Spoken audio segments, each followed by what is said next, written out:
Hello mga gar, magandang umaga sa inyo sa lahat dyan sa Pilipinas, in the whole world, in this world. Ito na magagawa tayo ng Mazda CX-9, balik tayo ng brake pads kasi ito ay para sa akin ito ay 30% na lang bago maubos. Sa likod naman ay 10% na lang yan kung ating titignan. So 69 Mazda, palit brake pads. Tapusin nyo tong video na to para malaman natin yung technique saka yung mga dapat gawin bago natin tirahin o magpalit tayo ng brake pads. Disclaimer lang to, this video is for mga beginner, mga gusto lang matuto ng DIY sa mga kanilang Mazda. Tayo hindi naman tayo magaling na magaling, tayo marunong lamang. Okay, let's go guys. Good morning sa lahat. Ngayon ilagay natin sa service tawag dun yung Brino ba,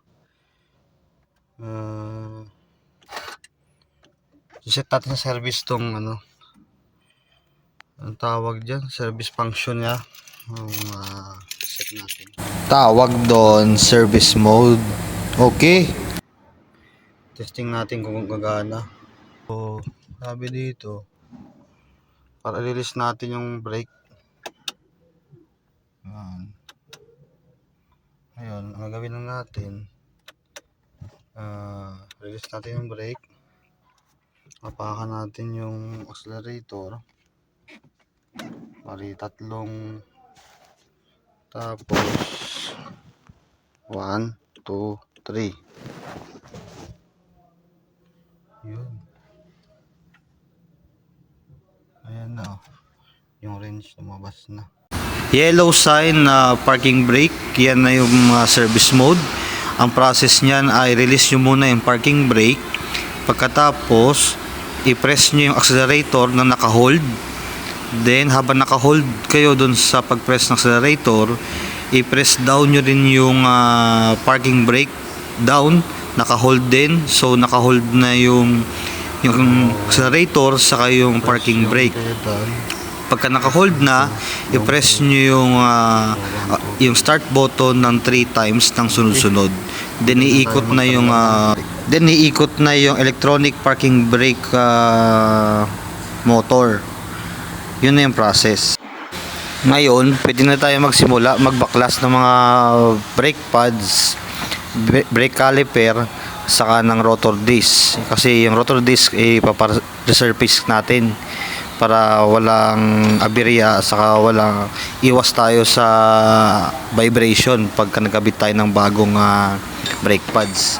Malimit kasi pagka nakakabit tayo ng brake pads at hindi tayo nag-rotor resurfacing, may tendency kakaroon ng vibration pagka bago yung brake pads. Okay,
Buti na lang, may kasama ako dito sa pagmimiganig ko. Mga pala si Canelo. Kanila mo. Bigay mo na, gingging na yan. Siya yung titira. Ano Bigay mo, was me with. Ah, Minene, pangit din yan. Tingnan niyo kung paano papakinisin niya. Parang hindi ka ng babae. Santa Magnak, nakatrabaho ngayon. Ano sabihin mo ba? Dito na! Ikaw lang may bali ito mag-ahal. Ano, siyempre na yan. Ito yung aming CNC Mo. machine.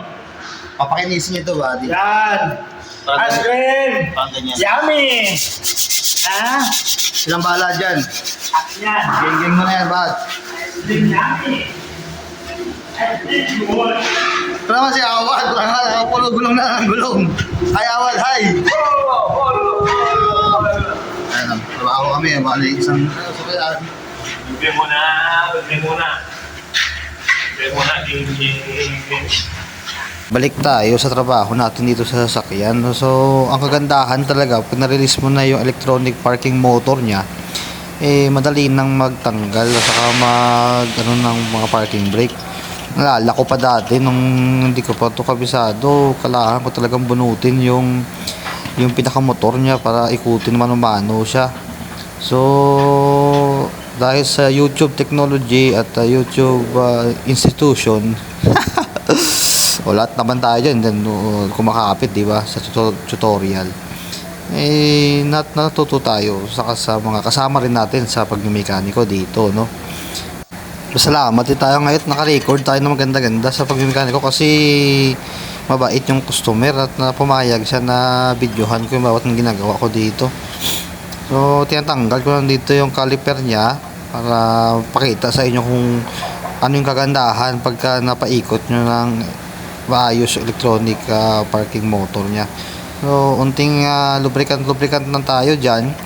So, yan ginamitan ko na lang siya ng wrench para itulak yung piston niya, yung brake piston niya. So, ayan medyo nahirapan na ako kasi iningatan ko talagang maano yung wire niya at mahirap na magkaputol-putol yan. So, babayaran natin yan. So sa harapan na brake caliper naman, ibang senaryo naman yan. So nakita natin na dual piston yung gamit yan sa harapan.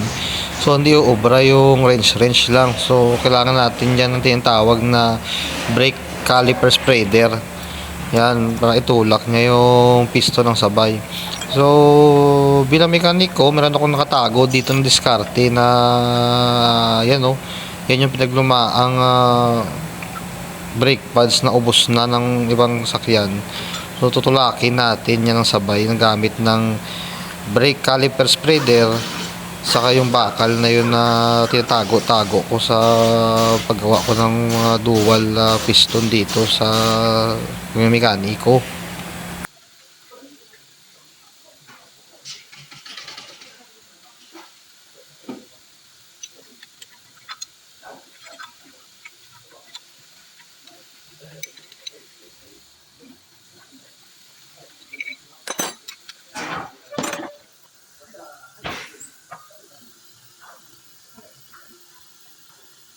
Yeah, makikibalita tayo kay buddy kung ano ng status ng kanyang buddy, partner! Kamusta yan? Kamusta? Ayos na? Was me with. Ayos na inyo Ilan taon mo lang ginagawa to, partner? Nung ngayon Nus. kalahating pating taon. Tawal na. Ba't ganyan kaganda yung gawa mo, partner? Yan, mga suro sa akin ni Papa G. Wala, hindi Akin yan. Ay, siya yung blessing na naman Hindi naman natin matatala sa akin na buhay natin.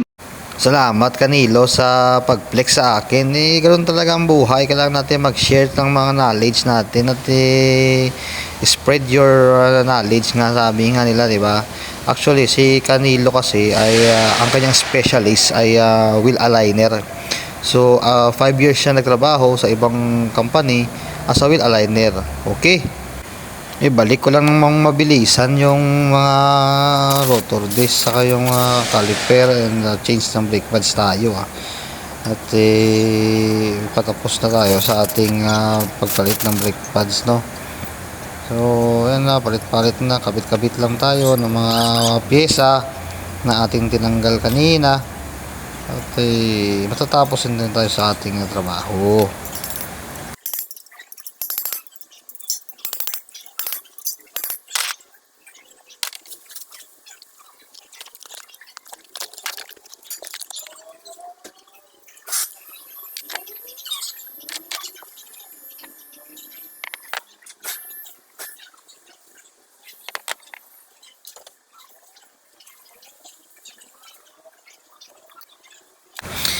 So mga gara, tapos na tayo sa harapan, sa likod naman tayo, no. Pinagtulungan lang namin to ni Canilo na ayusin tong brake pad sa likod para matapos na tayo agad, para hindi na kayo mailip mga viewers. Pagkatapos nito, wag nyo i-skip yung video, tapusin nyo. Okay? Kasi kailangan natin tapusin yung natin dun sa So pag disable ng service mode niya sa sasakyan.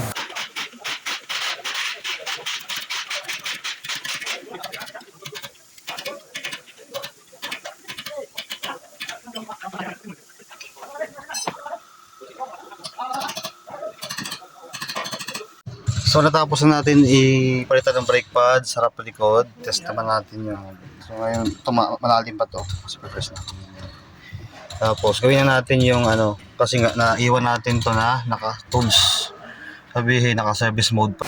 Gary, yung nakapulang bilog yung tinutukoy ko, yung wrench na yan, normally yan kasi nagpa-service siya ng change oil at hindi na-reset yung odometer, kaya nandyan yung wrench na yan. Salamat! So gawin natin, press ulit natin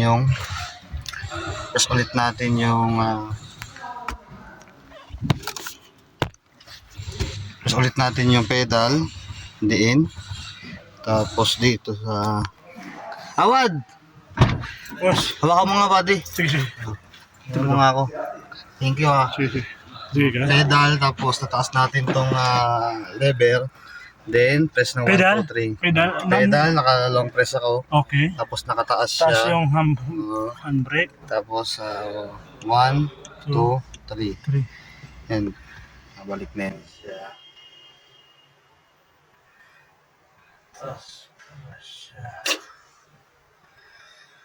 Good na. 1, 2, 3. Diba?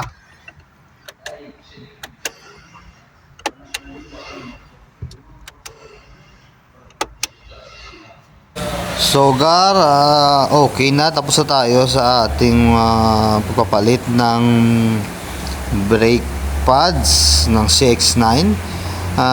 Sana ay meron kayo natutunan at salamat po sa panonood. Maasalam.